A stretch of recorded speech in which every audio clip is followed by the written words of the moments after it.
Tonight, in our coverage, U.S. President Donald Trump says he will hold Iran directly responsible for any attacks in the Red Sea by the Houthi rebels. Assalamu alaikum and good evening. This is Muslim News Canada on Muslim Network TV. I'm Aisha Ashraf. Canada's newly elected Prime Minister Mark Carney has chosen Europe over the United States for his first major diplomatic visit. He has made stops in France and the United Kingdom instead of heading to Washington. The decision signals a shift in priorities as Canada navigates economic and political tensions with U.S. President Donald Trump. In London, Carney met with King Charles at Buckingham Palace. Wearing a red tie, the king subtly signaled his support for Canada at a time when the country faces economic threats from the U.S. Carney's decision to engage with key European allies before visiting the U.S. is seen as a deliberate move, given Trump's recent hostile rhetoric towards Canada. Footage showing a Quebec police officer shoving a citizen filming an anti-police brutality protest has spread outrage. In the video, the citizen can be seen falling to the ground and hitting his head. The video was captured at Montreal's annual anti-police brutality protest, which began this past Saturday near Lionel Groulx metro station. Protesters marched through the streets chanting against police violence. Police responded by deploying tear gas. By 2 p.m., one protester was arrested for allegedly assaulting a police officer, followed by several more detentions for obstructing police. Tensions escalated as fireworks and projectiles were thrown at officers. Officers responded with additional tear gas. The protests later spilled into the metro before quickly dispersing. In a separate clip, officers can be seen seizing and tearing up a protester's sign moments before deploying more tear gas, forcing people to flee. The footage has caused severe backlash. Organizers, including a group of activists, Collective Mars 15, accuse police of systemic oppression. They call the crackdown excessive.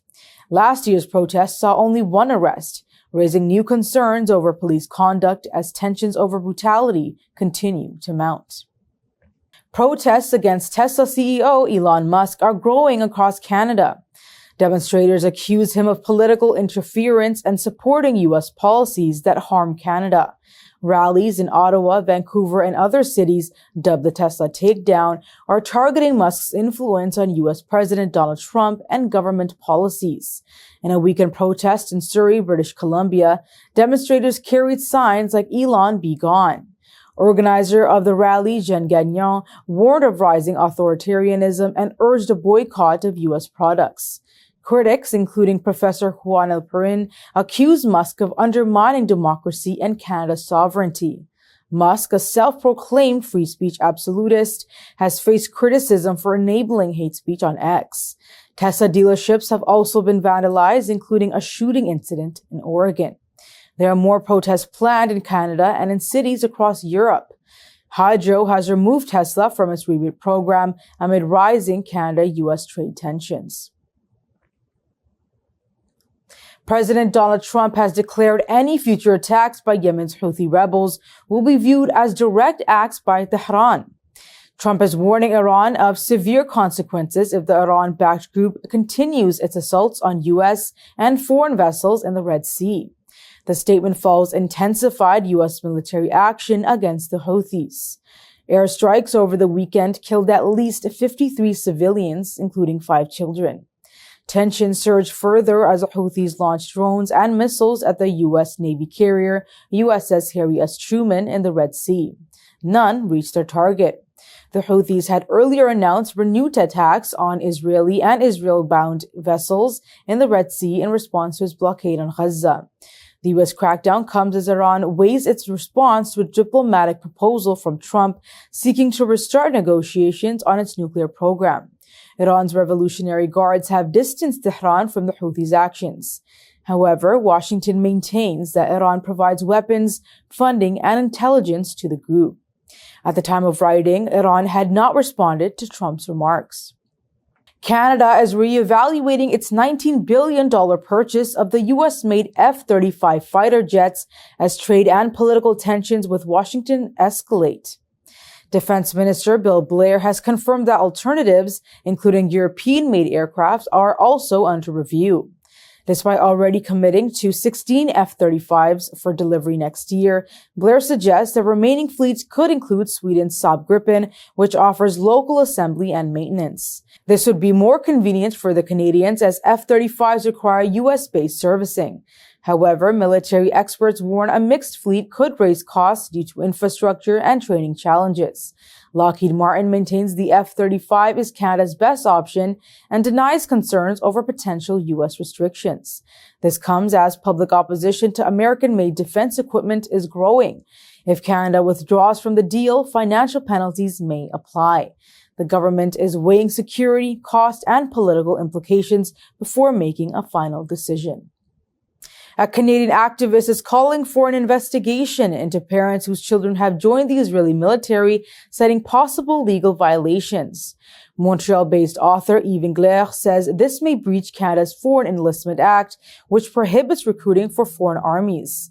One high-profile case includes McGill professor Gil Troy and his wife, Linda Adams, whose 4 children have served in the Israeli Defense Forces. A new website, Find IDF Soldiers, has identified Canadians enlisted in the military and names Troy's children. Troy has publicly praised his children's service, calling them peacemakers defending Israel. His writings celebrate their enlistment, including a letter to his daughter, calling her service a gift to the Jewish people. Critics argue that such actions encourage Canadians to fight in a foreign conflict, raising legal and ethical concerns. Some activists say the government should take action against parents promoting military enlistment abroad. Engler is urging Canadians to email the Attorney General and the RCMP Commissioner to demand an investigation. Professor Jasmine Zine of Wilfrid Laurier University says Islamophobia in Canada has reached an alarming high, surpassing post-9/11 levels. Professor Zine attributes the surge to escalating anti-Muslim and anti-Palestinian sentiment since October 2023. She says the rise mirrors global trends in regions such as China, Myanmar, India, Kashmir, and Gaza. Zine comments come as hate-motivated incidents in Canada have intensified, with attacks on worshippers in Toronto and mosque vandalism in Ottawa. A 2023 Senate report reveals that Canada leads G7 nations in targeting killings of Muslims motivated by Islamophobia. Zine argues these acts of violence are a result of deeply ingrained anti-Muslim biases, reinforced by policies like Quebec's Bill 21 and racial profiling. She says these laws have fostered an environment where violence is both perpetrated and justified. Public perception reflects this hostility. A 2022 poll shows 43% of Canadians view Islam as a harmful presence. A 2012 survey found over half distrusted Muslims. Zine links these attitudes to long-standing narratives that cast Muslims as security threats.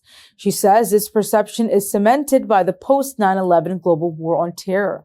Zine warns political and media rhetoric have exacerbated Islamophobia by normalizing xenophobic narratives.